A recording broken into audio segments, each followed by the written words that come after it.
lalaking tumatawag sa panaginip ko. Tao po? Brian? Brian? Tao po?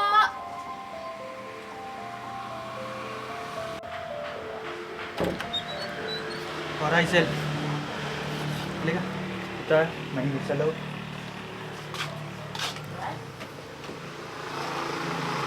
Ba't ganyan ang mukha mo? May problema ba?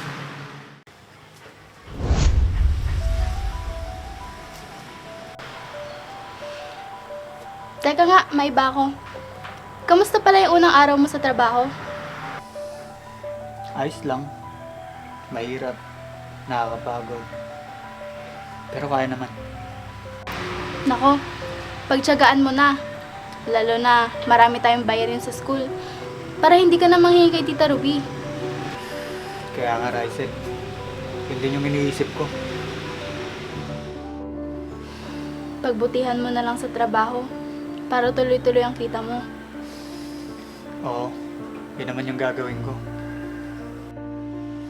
Pero, Rysel, sana huwag mo munang sasabihin kay nanay na nagtatrabaho ako.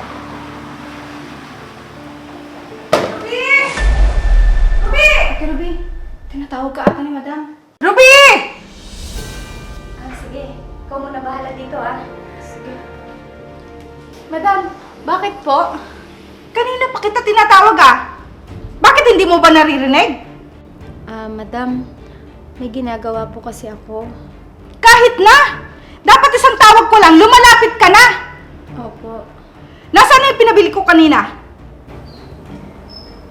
Madam, nakalimutan ko. May ginagawa po kasi ako kanina sa kusina. Ano ba yan? Palibhasa kasi, tumatanda ka na! Kaya makakalimutin ka! Kaya sa susunod, pag inutusan kita, bumili ka na kagad para hindi mo nakakalimutan! Opo, Madam. Sige na, umalis ka na!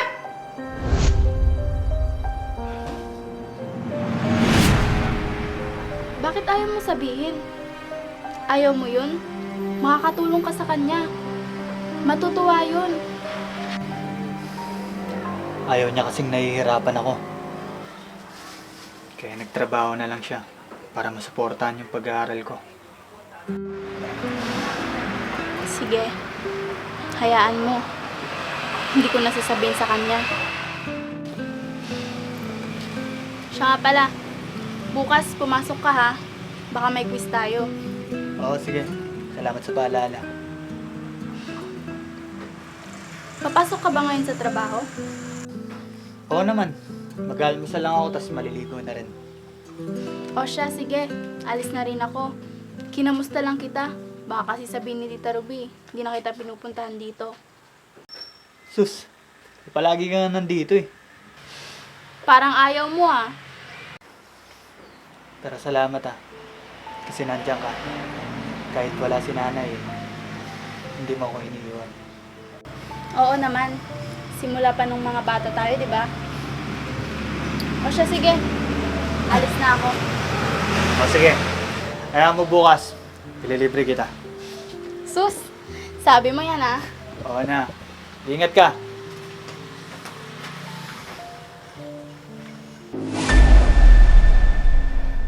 Ate Ruby, ano sabi sa'yo ni Madam? Napagalitan ka na naman ba? Oo, Marga. May pinapabili kasi si Madam sa akin kanina, pero hindi ko nabili. Madami kasi akong ginagawa kanina sa kusina. Sana sinabi mo na lang sa akin kanina, ate. Para ako na lang yung bumili.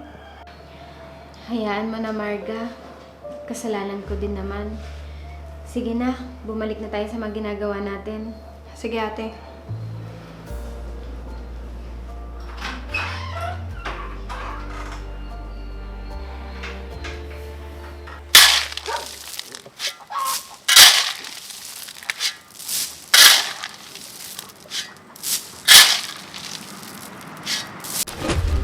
Hoy, Brian! Halika nga rito!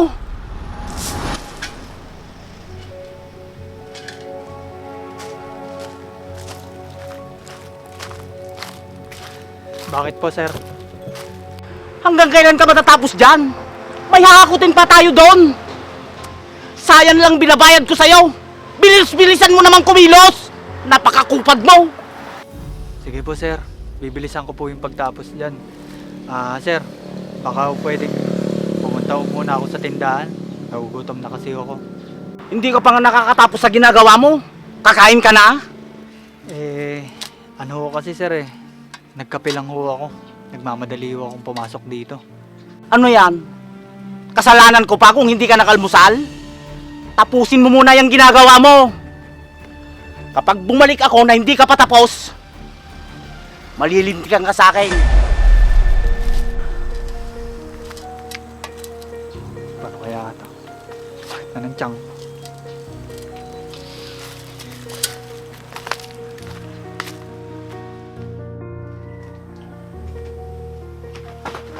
Ang dami naman palang kalat dito.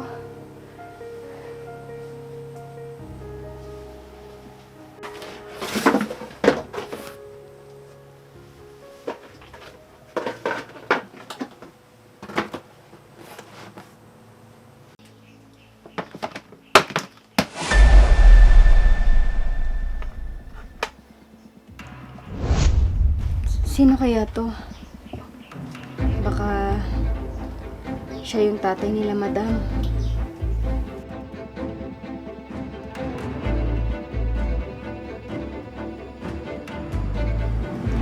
Ate Ruby? Akin na yan. Ate, pwedeng lumabas ka muna.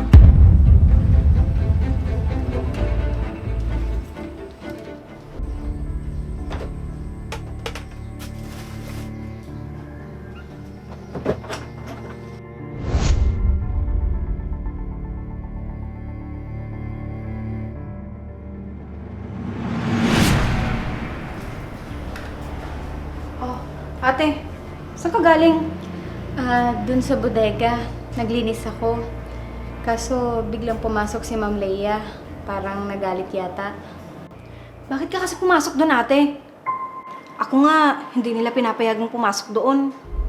Kaya kahit matagal na ako dito, hindi ko pa nagawang pasukin yung bodegang yun. Ganun ba? Hindi ko kasi alam. Ang daming kalat. Akala ko pwede kong linisan yon. Baka mamaya pasukin ng ahas. Ewan ko ba kasi kung anong meron doon. Bakit ayaw nilang palinisan?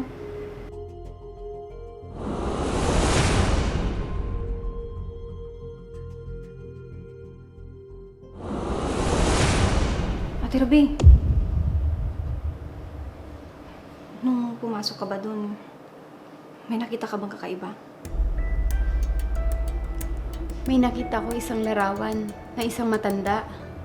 At nang pumasok si Ma'am Leia, bigla niyang inagaw. Kaninong larawan kaya yun, ate? Palagay ko, sa papa ni Madam yon. Baka nga. Pero, bakit tinatago pa nila? Dapat nga, i-display nila dito sa sala. Di ba ganun naman dapat? Para makita nila yung alaala nung yumao nilang kamag-anak. Hindi ko alam. Baka ayaw lang nila masaktan pag nakikita nila yung yumao nilang kamag-anak. Baka nga.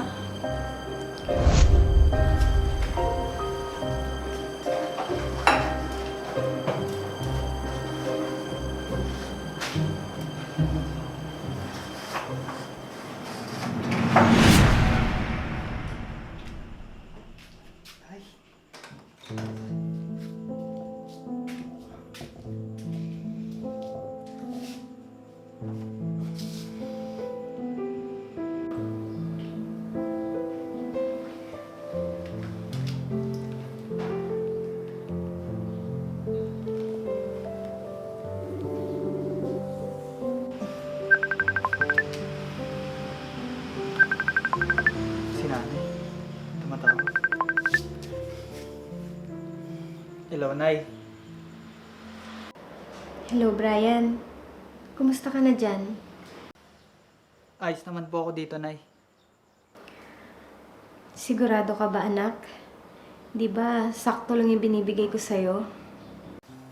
Nay, huwag niyo muna po ako alalahanin dito. May natitira pa naman po akong pera. Anak, Baka sa susunod na linggo pa ako makakapagpadala sa'yo. Baka naman hindi ka pumapasok. Nay, pumapasok po ako. O baka naman hindi ka kumakain dyan. Tinitipid ko lang po yung baon ko. Sige anak, basta mag-iingat ka dyan palagi ha. Nay, sinabi ko naman na po sa inyo. Malaki na po ako. Sige na anak, at may gagawin pa ako. Kayo din po dyan, Nay. Sige po, Nay. Ingat din po kayo dyan.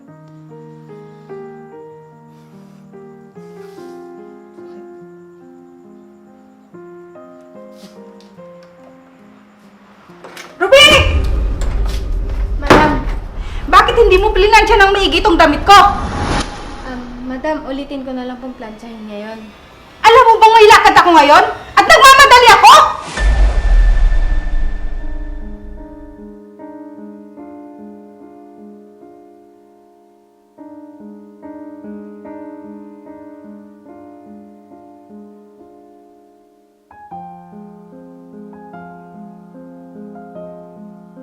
Hindi na! Wala na akong oras. Sa susunod, ayusin mo ang trabaho mo!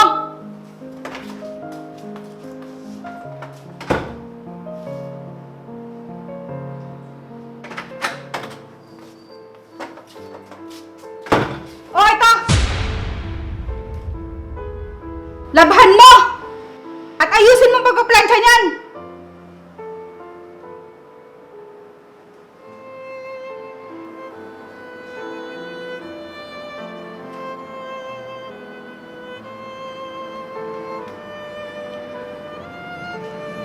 Opo, madam.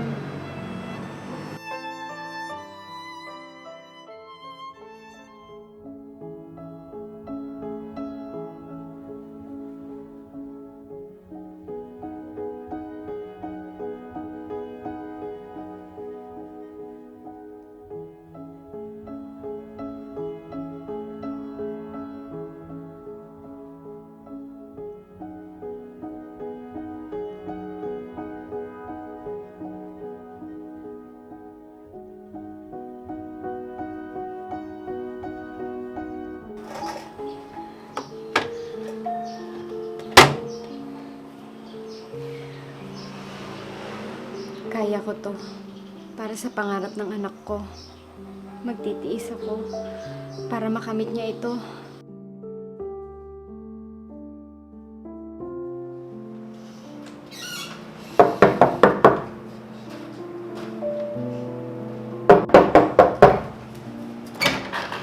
Sino po sila? Ikaw, sino ka? Ako po yung bagong katulong dito. Nasaan si Mitch? Wala po siya dito. May pinuntahan po. Ikuha mo nga ako ng kape. Sir Berto, dumating na po pala kayo. Sige po, sir.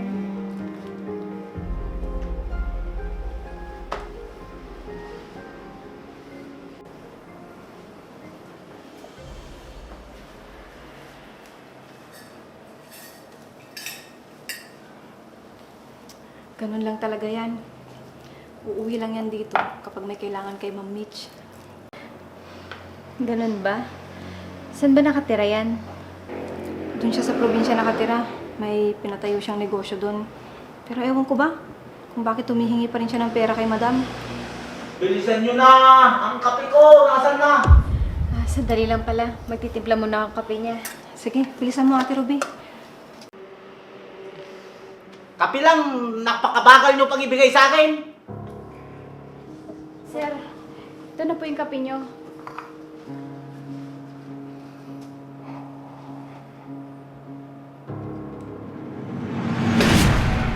Anong lasa to? Walang asukal! Pasensya na kayo, sir. Nakalimutan ko palang lagyan ng asukal dahil sa pagmamadali ko. Marga! Halika nga rito! Bakit po, sir? Paalisin mo nga tong baba sa harapan ko. Baka may tapon ko pa sa mukha niya tong kape na to. Sige na Ate Ruby, punta ka muna sa kusina. Ako nang bahala kay sir. Sir, akin na po yung kape nyo at ipagtitimpla ko na lang po kayo ng iba. Marga.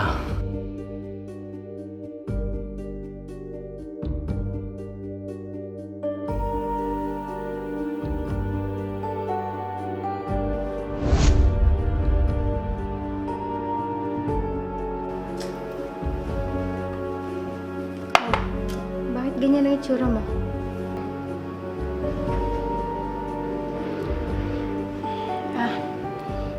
Wala po ate. Eh bakit ka natutulala? Pinagalitan ka ba ni Sir? Pasensya ka na, Marga, ah. Kundi dahil sa akin. Ate Ruby, wala ka pong kasalanan. Sige na po, gawin na natin yung trabaho natin. Sige.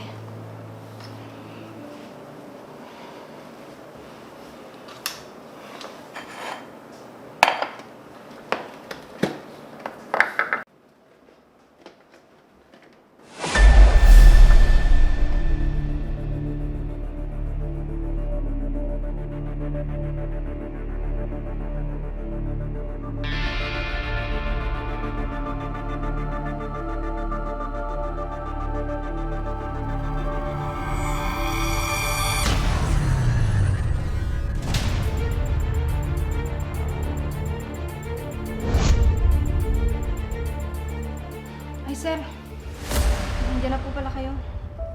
Ito po yung kape nyo.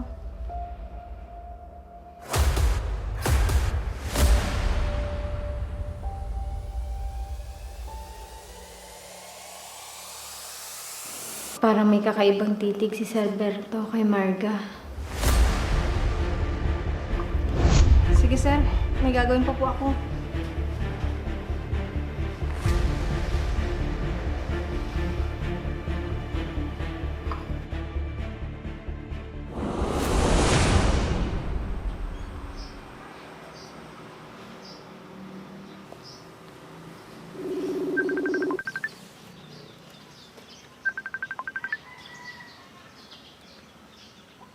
Hello anak, Hello tay.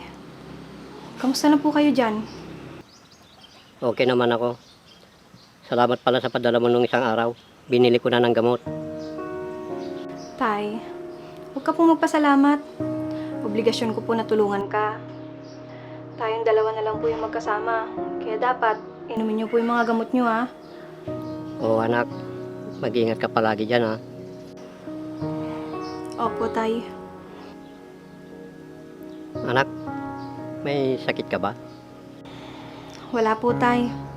Sige na po at may gagawin pa ako. Kinamusta lang po kita. Sige anak,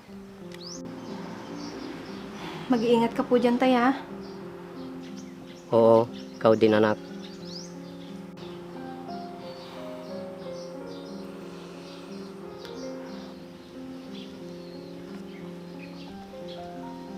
Parang matanda yung anak ko ah.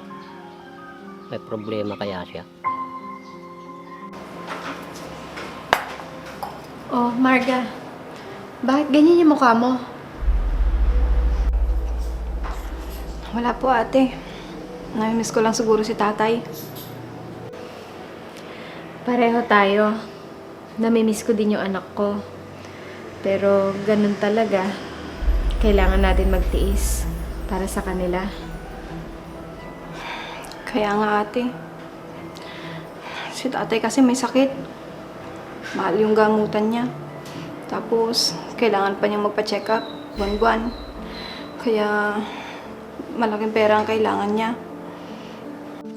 Kawawa naman si Marga. Nagtitiis sa malayo para lang sa pagpapagamot ko. Ganun ba? Ano ba sakit ng tatay mo? Cancer po ate. Naku, mahal ang gamutan yan. Buti kinakaya ng sahod mo. Kulang nga po ate. Hayaan mo. Makakaraos din tayo. Sana nga po ate.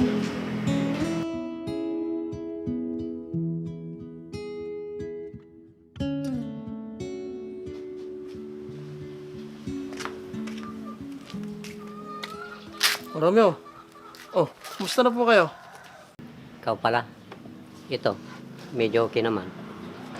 Matagal na yatang hindi dumadalaw dito si Marga. Kaya nga, abala kasi siya sa trabaho niya. Ang sipag talaga ng anak mong si Marga. Ang swerte mo sa anak mong yon. Kaya nga, kaya mahal na mahal ko yung anak mong yun. Ang swerte din ng anak mo, Mang Romeo. Kasi may ama siya na tulad mo. Sige, Mang Romeo, may pupuntahan pa kasi ako. Sige, mag-iingat ka. Sige po.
O Brian, anong nangyayari sa'yo?